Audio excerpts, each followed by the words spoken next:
Bonsoir à tous ñi ngi leen di nuyu ak fu ngeen mën a nekk 19h sur la télévision Futur Média soir d'info di am mbégte di dalal ci première partie bi Mactar Dabo di expert en management di secrétaire général syndicat bi nga xam ne moo ëmb travailleurs yi nekk ci administration publique ñi ngi lay nuyu di la dalal jàmm ci plateau soir d'info Mactar Dabo.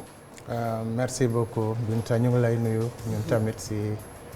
di ci profité aussi di nuyu Sénégalais yi ñuy seetaan di masaw waajur yi nga xam ne ñàkk nañ seen doom ci incident yi am hôpital Tivaouane ak tamit ñi di masaw tamit njaboot bi nga xam ne ñoom ñoo ñàkk femme bi wàññeeku ci hôpital Louga donc loolu yëpp nekk tiis boo xam ne tey ñu ngi koy méttitlu ak tamit di ñaan aussi partie prenante yi entre état beeg enseignants yi pour que ñu jéem a trouver une solution pour dépasser situation moom laay wax xam naa campé nga déjà le décor waxtaan bi li nga xam ne moo xew ci hôpital bi nekk ci Tivaouane moom moo tax ñu gën la invité pour ñu waxtaanee li nga xam ne mooy faral di xew te ñu gis ko fan yi ci hôpitaux publics yi.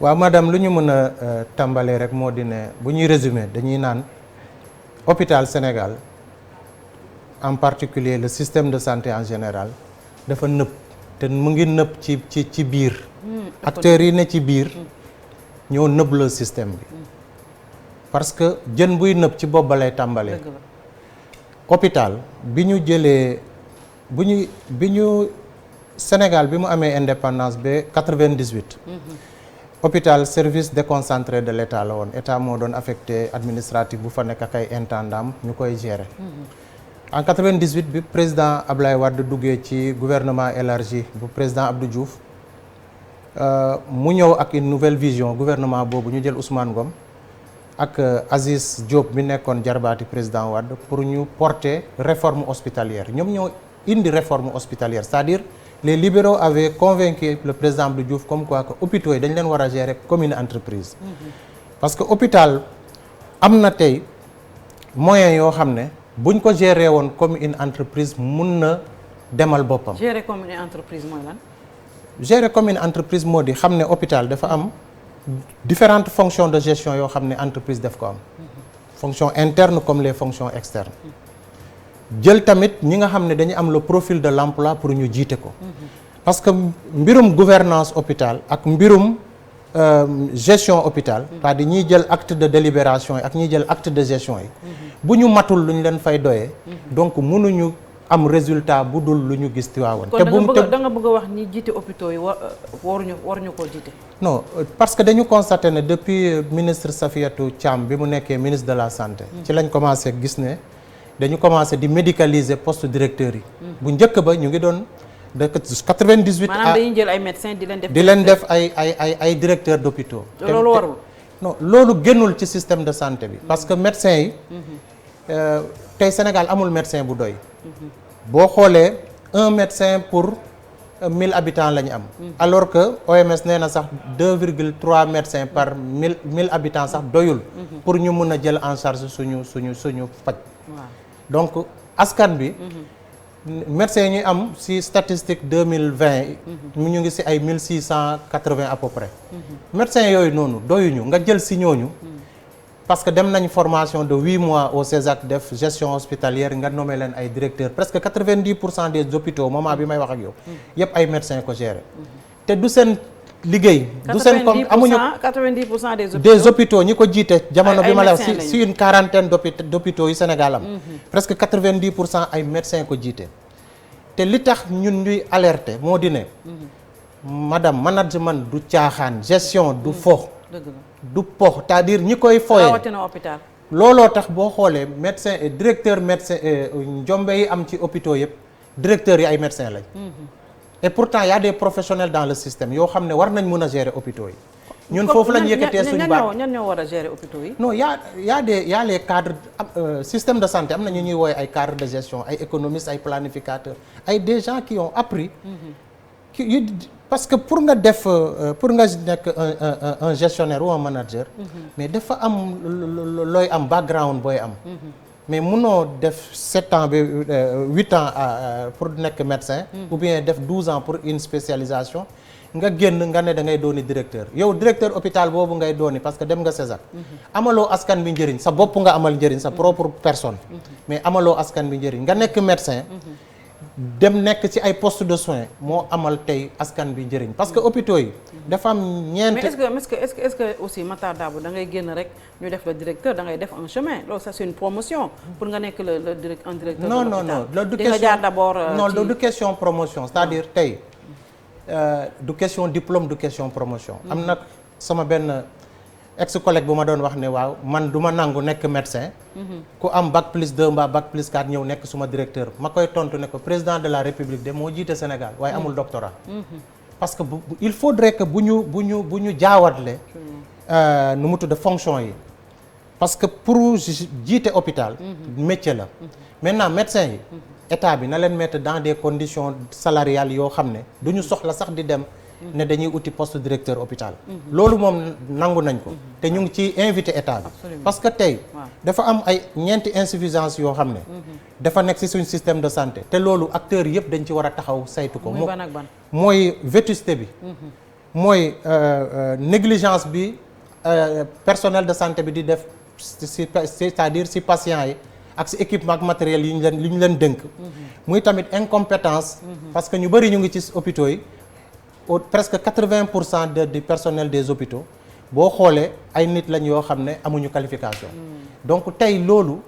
nga yokk ci le recrutement clanique. tey directeur bu ñu nommé ci hôpital mais ay recrutement clanique ak politique lay def ay mbokkam ak ay kii tey boo demee hôpitaux yi nga xam ne sax conseil départementaux yi ñoo leen gérer presque. hôpitaux yooyu ñooy source de création d'emploi pour cette clientèle politique. alors que loolu. moo tax li xew nii Tivaouane tout le monde est responsable. mais gestion lu tax ñun ñu attirer attention état bi ne ko na delloo si waat recruter les meilleurs sénégalais les meilleurs managers delloo leen si hôpitaux yi. parce que ñoom ñoo mën a redresser hôpitaux yi. médecins yi dem faji. parce que tey soxna si. dama lay jox un exemple.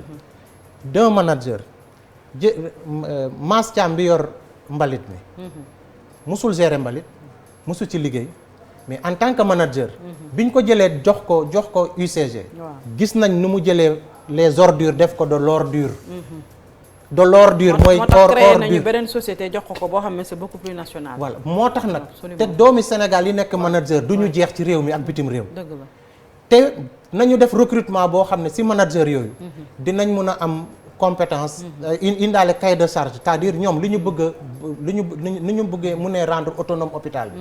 te hôpital bi soo dégloo lan la ñuy wax moyens yi doyuñu mais moyens li fi nekk. mais ak état bi buñ ko gérer état bi construire na ay hôpitaux nee nañu def nañu relever nañu les plateaux techniques vraiment gis nañu yoo xamante ne am na toute amélioration.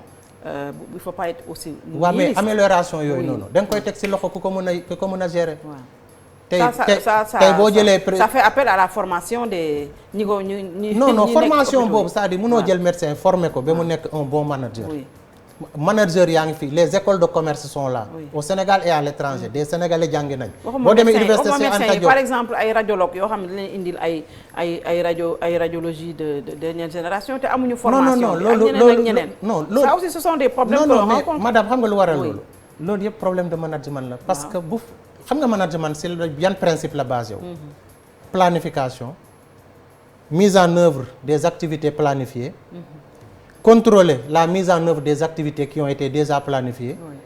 Et agir sur les imperfections identifiées dans le cadre du contrôle de ces pour nga mën a xam parce que tey ñuy jiite hôpitaux yooyu yu bees yooyu yu ñu indil matériel c'est-à-dire dernière cri mais bu ñu xamul ne gestion c'est de la planification c'est de l'anticipation moment bi ñuy tabax hôpital bi moment boobu la ñu war a mën a commencer former personnel bi nga xam ne bu ñuy bu ñuy joxee bu ñuy inaugurer déjà personnel bi fekk na. mais formation boobu ñu bari nga koy jooy déjà parce que ñu ngi wax sax mën na nekk à l'origine de ce qui se passe par exemple tey jii bu ñu gisee hôpitaux yi xale yi 11 yi calcinés Linguère la même chose fii clinique Madeleine am na fa ñu jàpp ay infirmiers ak ay aides infirmiers on a vu ce qui s'est passé syndicalistes yi jóg nañu parce que nee bi ñu nangu ñuy reposer la responsabilité sur eux est-ce que loolu tamit en tant que syndicaliste ñoom loolu noonu la ñu war a taxawee. non man dama ne le corporatisme dafa am limite c'est-à-dire boo àndeek ay nit ñu def ay njombe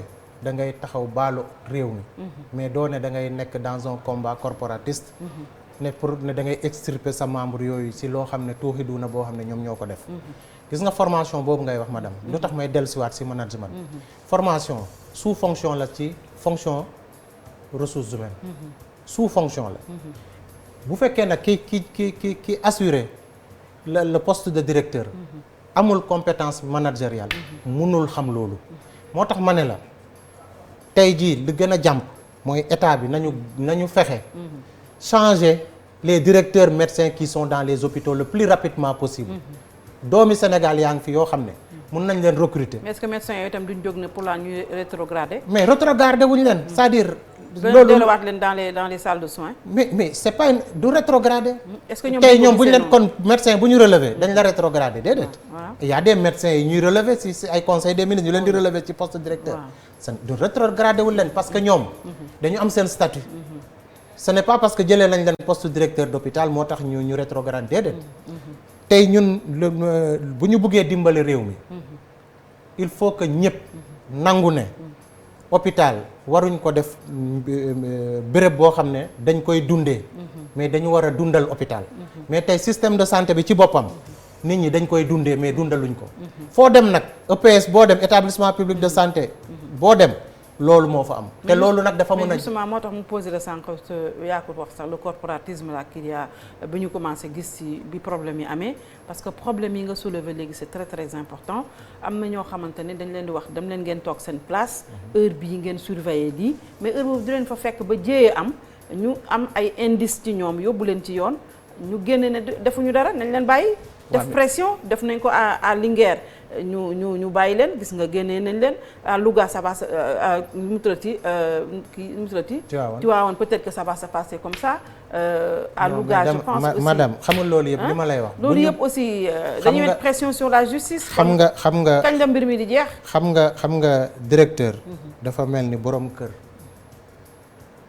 kër boo buggee mu neex borom kër ga day mot borom kër directeur bu matul directeur nga nommé ko directeur lii lay jur te gis nga affaire Tivaouane bi pourtant directeur ba kenn relevé ko de ses fonctions le ministre la ñu relevé de ses fonctions mais alors que c'est toute une chaîne non loolu non lu gën a grave sax moo di c'est toute une chaîne mais buñ naroon balee chaîne bi yëpp ki ñu nommé bees ministre de la santé du fa ne waaw parce que ci la bokk te moom te moom ñun ñu ngi koy interpeller ne ko bi mu nekk jiitee SAMES bokkoon na si ñu doon teg pression ministère de la santé pour ñu nommer ay médecins directeurs te médecins yooyu ñoo def njombe yi am nii ci hôpital yi directeur médecins yi géré la ñu ngi koy ñaan bu bëggee système bi changer gis nga réforme hospitalière vision bi ñu ci amoon en 98 pour faire des hôpitaux ñu gérer leen comme des entreprises de véritables entreprises na delloo si waat vision boobu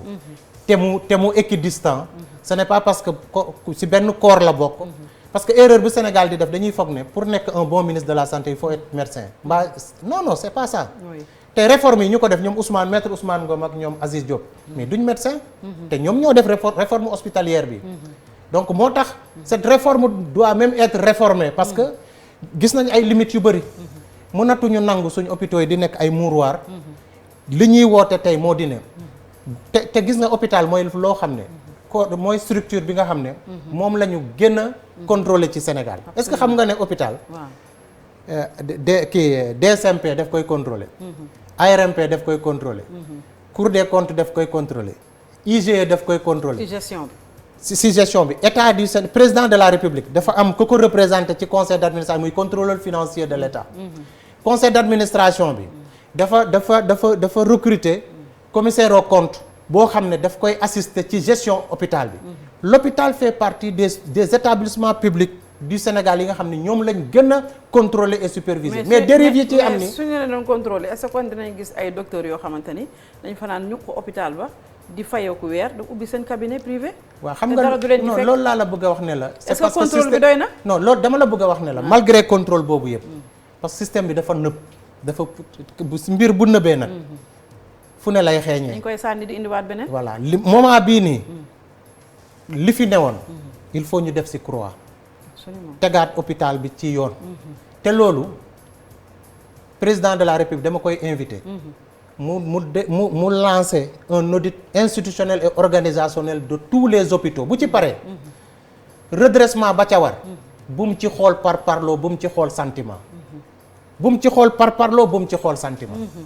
loolu moo ñu mën a sauver. c'est une question de vie quand même. voilà parce que yow boo ne da ngay par parloo di jàppale say sa benn responsable politique boo xam ne militant ay base politique am la fa recruter.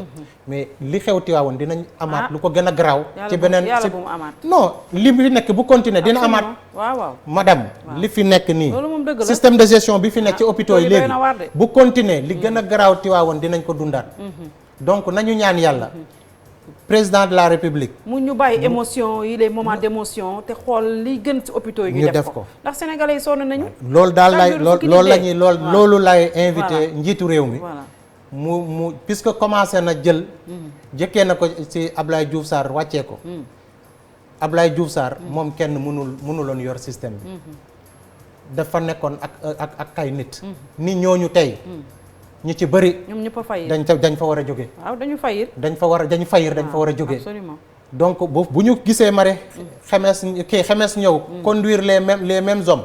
dinañ xam ne. bukki ba mattoon Ablaye Diouf Sarr dina ko matt te dina mattaat système de santé bi. yaakaar nañu xëy na bu ñu jógee ci lii président di leen dégg bu baax ñu indiwaat beneen refondation dans le secteur sanitaire. moom la loolu la ñuy il le faut li xew léegi tam jàngalekat yi tamit jóg nañu. état bi dafa am lu mu xaatimoon ak ñoom accord yi le 1er mai bi la waroon dugg ay jàngalekat yi nee nañu bu ñu demee li état bi waxoon defu ko dañ ne woon net lañ leen di jox sur le li ñu leen yokkaloon bi ñu demee gis nañ ne état bi a fait le contraire imposé ko dugal ko seen ay salaire net duñ ko nangu tey duñ ko nangu suba coow te examen yi léegi mu jot ay fi ñuy waxee ak yow nii ñoom ñi ngi gise seen biir. waaw xam nga madame. état bi moo tooñ nag état beeg syndicat yi ku nekk man am naa li ma lay wax. dama koy njëkkee ci état bi. état bi Abdoulaye Daouda Diallo. suma xarit la woon waaye ji ko cuune bu mag la def. nekkatul sa xarit. nekkatul suma xarit. non parce que bi mu nekkee ministre ba léegi déggatuma nekkatul suma xarit waaye bi mu nekkee Matam. daanoon na ma woo téléphone. bu ñu ko affecté Matam ñuy waxtaan waaye nekkatul suma xarit bu baax la Abdoulaye Daouda Diallo ji ko cuune bu mag la def. parce que tableau bi mu présenté enseignants yi. ba ñu tombé ci d'accord signé accords yi. ay ne leen montant la boo xam ne net d'impôt. mais impôt. les éléments de salaire. imposable. mais si code général des impôts la ne code général des impôts loi la madame. maanaam loi la c'est une loi. waaw. c'est-à-dire loi. même ba ci indemnité de logement bi mu ne moom. nee na d'accord na ak seen waxoon na syndicat yi ne ci loolu lañ d'accordoon ne c'est non imposable. mais pour mu appliquer ko il faut ñu réviser loi bi. parce que duñ mënuñ ko accorder syndicat c'est-à-dire enseignants yi kese. indemnité de logement non imposable. yeneen travailleurs yi nekk leneen presque 500 et quelques 500 000 travailleurs yi ne Sénégal. yi nga xam ne dañu am indemnité de logement. ñoom tamit day appliqué wu. mais le problème mooy waxuñu rek indemnité de logement. non xaaral ma ñëw. waaw montant net boobu noonu. amul une révision de la loi. moom jëlul arrêté moom Abdoulaye Daouda Diallo pour jël responsabilité am engagé responsabilité am ne montant yi dama koy defar naa arrêté boo xam ne c'est ça le problème. mais montant yi c'est non imposable. parce que sinon. ñi nekk ci direction de la solde. ban fonctionnaire mooy xaru. parce que signé nañ accord. gisoo révision de la loi. sur les montants c'est-à-dire pour exonérer leen d'impôt. gisoo arrêté du ministre des finances. nga ne yow da ngay jël say prérogatives parce que ministre bi daf la yónnee accord bu ay syndicats signé ak gouvernement bi pour nga jël na xaaral foofu c'est très important li ma lay wax nii pour nga jël yow fonctionnaire bi nga jël élément de salaire yooyu nga def ko non imposable dugal ko ci bulletin yi loolu kenn du ko def parce que lépp lu nit ñi di def ci administration ci base légale lay tegu mais loolu bi ñu koy def directeur de la solde mi ngi toogoon xanaa mënu ko woon a wax wala non dama la ne waaw te moom sax si inspection la direction générale des impôts fan la dépendre du ministère des finances waaw te xam nga foofu la dépendre moo tax ma ne la Abdoulaye Daouda Diallo affaire cuune la def parce que am na ay ressources humaines en interne yoo xam ne mënoon nañ ko piloter loo dossier bi avant muy ñëw di def déclaration xëj na peut-être kon tey fu mu ne nii waxtaan bi loolu mënu faa judd non li mun a am mun na yokk montant yi waaw ñu def simulation service am yi mun nañ def simulation yokkaat montant yi ba buñ ko imposer mu nekk même net bi mun na nekk loolu man loolu laa koy proposer parce que pour réviser waat loi bi sur les impôts en tout cas dernière information yi ma am léegi nii ci waxtaan bi dañ ne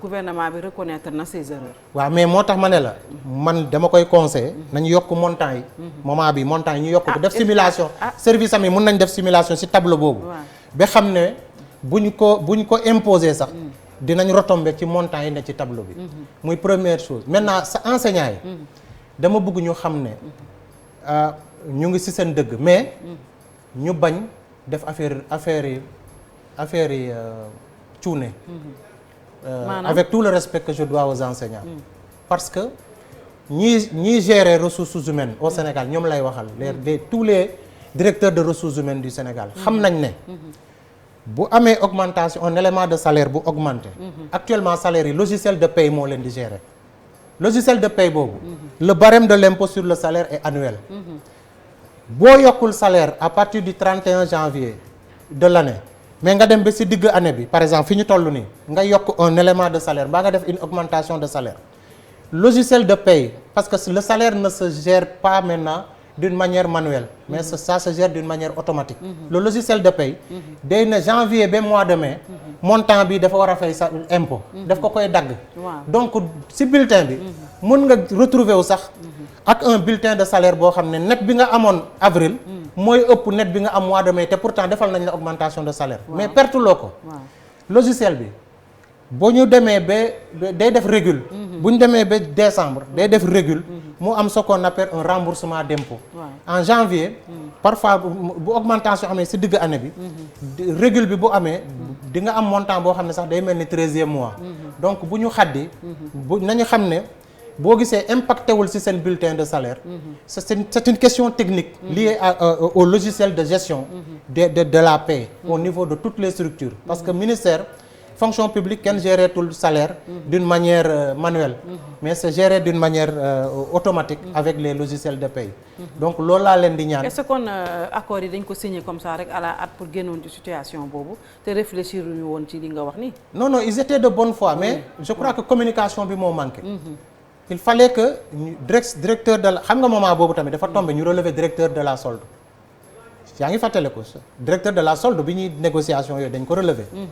donc ki koy remplacer mënul xam lii yépp donc mënu ko expliquer mais moment boobu noonu waroon nañ communiquer ne ci biir négociation yi buñ ko defee bu ñu ne ko représenter solde fii waxal buñ ko defee ci seen bulletin mu ngi toogoon kay waroon naa wax ne lii mënta ne moom est-ce que may nañ ko kaddu bi parce que boo ku toog un directeur de la solde toog ak sa ministre ak yeneen ministre mais la situation il fallait ñu génnoon ci situation voilà donc ñoom dañ ci bëggoon génn mais na enseignants yi xam ne li yokk ci seen salaire du feeñ ci weer bi du feeñ weer bi di ñëw tamit mais nañ xam ne fii ak décembre dina am régule système de logiciel de paie dinañ def régule ci kaw ñu yokkaat voilà mais am na benn enseignant bu ma ne régule boobu musuñ ko gis mu xam naa mu ngi may déglu mooy suma xarit Sawru Sène mu ne ma régule boobu musuñ ko gis régule boobu nag bu amul nañu poñe état bi mu delloo leen seen xaalis parce que régule boobu dafa war day am non c'est important xam nga lu tax nee nañu li tey non man li tax may wax loolu parce que tous les directeurs de ressources humaines yi may seetaan man nekk naa directeur de ressources humaines pendant 12 ans xam naa li may wax parce que géré naa salaire ay année at géré naa ay augmentation de salaire xam naa ci tuuti donc li may wax moo di ne enseignants yi bu fekkee augmentation impacté wul si ñoom si mois yi ñu dem fin d'année amul régule gisuñu impact bi seen salaire nañ poñe ministre des finances mu delloo leen seen gërëm bu baax merci beaucoup jeex na donc maa ngi leen di remercier mais gis nañu temps yi ñi ngi yokkal ñi bàyyi ñi vraiment c'est quoi ce problème là. non xam nga gis nañu sax commencé police ak les matons ñoom ñëpp ñu ngi wax ne yokkal nañu ñi ñoo ëppale. non xam nga bi ñuy waxtaanee système de rémunération bi étude bi génnee ba ñu dem Saly def réunion bu mujj bi dañ ne woon li ci war a am yépp nañ ko bàyyee chef de l'État mu appliqué ko. mais dañ ne woon salaire yi ci étude bi salaire corps yi ak corps c'est-à-dire les forces de défense et de sécurité yooyu nag dañ ko bàyyee à leur discrétion mais yëg naa comme tout Sénégalais ne ñu ngi def une c'est-à-dire ñu ngi joxe salaire corps yi d'une manière discriminée. C'est ça. te loolu ànduñu ci coow lu commencé ànduñu ci li ñu gënaloon mooy bu ñu yokk à travail égal salaire égal nañ yokkal ñëpp gis seen bopp ne situation réew mi dafa voilà donc ñi nga xam ne ba léegi yokkaluñ leen ak tamit ci biir administration corps yi nga xam ne est-ce que xam nga ne ci biir administration publique bii nii corps yi pêche agriculture commerce mais am na ci élevage am na ñoo xam ne à part seen bulletin de seen salaire indiciaire presque amuñu dara. donc loolu yëpp dafa nekk injustice boo xam ne dañ ne woon nañ ko corriger ci système de rémunération te gëmoon nañ ne président dina ko def te président ñu ngi koy ñaan mu def loolu na ko def waaw balaa coow di gën a judduwaat ñu ngi lay gërëm Mactar Dabo expert en management te nekk tamit secrétaire général bu jiite syndicat ñi nga xam ni ñooy liggéey ci administration publique dañuy dem publicité gannaaw publicité yi Mamadou Mohamed Ndiaye dina fi teew pour le journal.